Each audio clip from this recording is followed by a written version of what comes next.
கர்த்தருடைய பரிசுத்த நாமத்திற்கு மகிமை உண்டாவதாக. விடியற்காலத்து வெளிச்ச மொழியங்கள் வழங்கும் ஜூலை மாதம் வாக்குதத்தம். நான் உன்னை பத்திரமாக பார்த்து கொள்வேன். எரேமியா 40:4. இப்போதும் இதோ உன் கைகளில் இடப்பட்ட விலங்குகளை இன்று நீக்கி போட்டேன். என்னோடு கூட பாபிலோனுக்கு வர உனக்கு நன்மையாய் தோன்றினால் வா, நான் உன்னை பத்திரமாய் பார்த்து கொள்வேன்.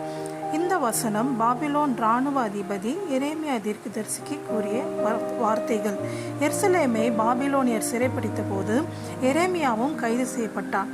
ஆனால் அந்த தளபதி இவன் மீது இரக்கம் வைத்து இவனை விடுவித்து அவன் சங்கிலியெல்லாம் நீக்கி போட்டு, நீ என்னோடு கூட பாபிலோனுக்கு வருகிறதா இருந்தால் வா, நான் உன்னை பத்திரமாக பார்த்து கொள்கிறேன், உனக்கு எந்த ஒரு தீங்கு அணுகாதபடி நான் பார்த்து கொள்கிறேன் என்று சொன்னான்.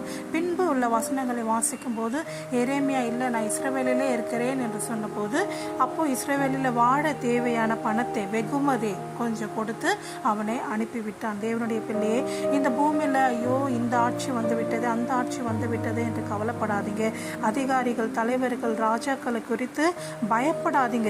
கர்த்தர் உங்களுக்கு வாக்கு கொடுக்கிறார். யார் ஆளுகை செய்தாலும் அவர் உங்களை பத்திரமாக பார்த்து கொள்வார். ஆமென். அன்புள்ள இயேசுப்பா, நீர் இந்த மாதத்துக்கு கொடுத்த வாக்குத்தத்தத்திற்காக நன்றி. ஆண்டவரே கர்த்தாவே, நாங்கள் யார் ஆட்சி கீழே இருந்தாலும் எங்களை ஆளுகிறவர் நீர் அப்பா. தம்முடைய மக்களை நீர் பத்திரமாய் பாதுகாத்துக் கொள்வீராக. வாழ தேவையான ஆண்டவரே வெகுமதியை கொடுத்து ஆசீர்வதிங்க. இயேசுவின் மூலம் ஜெபம் கேளும் பிதாவே. ஆமென்.